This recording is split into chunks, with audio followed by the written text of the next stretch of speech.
Hello everyone, our learning competency for today is illustrate different angles. So first of all, let's define an angle. An angle is the amount of opening between two intersecting rays or lines.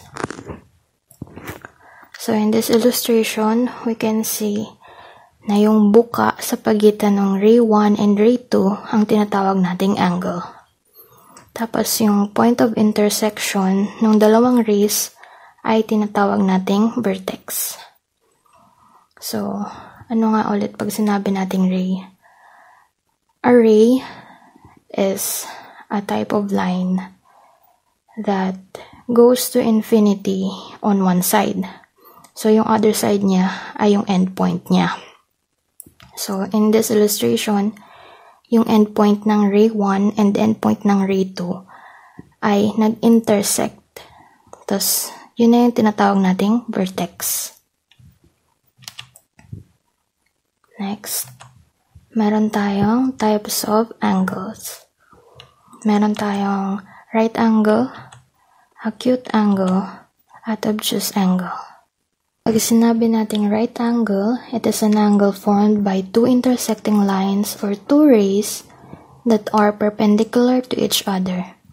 Pag sinabi nating perpendicular, ibig sabihin, yung buka between ng isang ray to another ray ay magme-measure ng 90 degrees.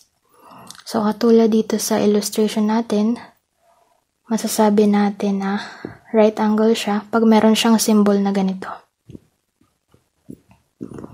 Next, meron tayong acute angle. An acute angle is an angle formed by two intersecting lines or two rays that measures less than 90 degrees. So, mapapansin natin na compared sa right angle, yung buka ng acute angle ay mas maliit.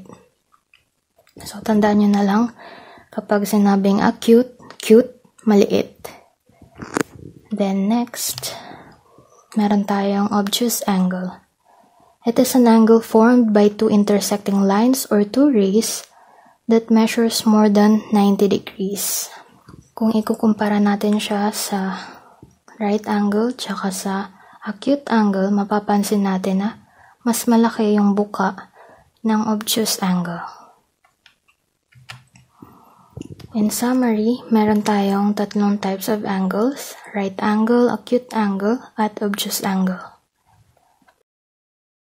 Pag sinabi nating right angle, yung buka sa pagitan ng dalawang rays or dalawang lines ay equal sa 90 degrees. Pag sinabi naman nating acute angle, yung buka sa pagitan ng dalawang lines or dalawang rays ay less than 90 degrees. Pag sinabi naman nating obtuse angle, ang buka sa pagitan ng dalawang rays or dalawang lines ay mas malaki sa 90 degrees. So, ayun lang naman. Meron akong konting activity pagkatapos ng video na to na pwede nyo sagutan para matest kung naintindihan nyo ba yung ating lesson ngayon. Bye-bye!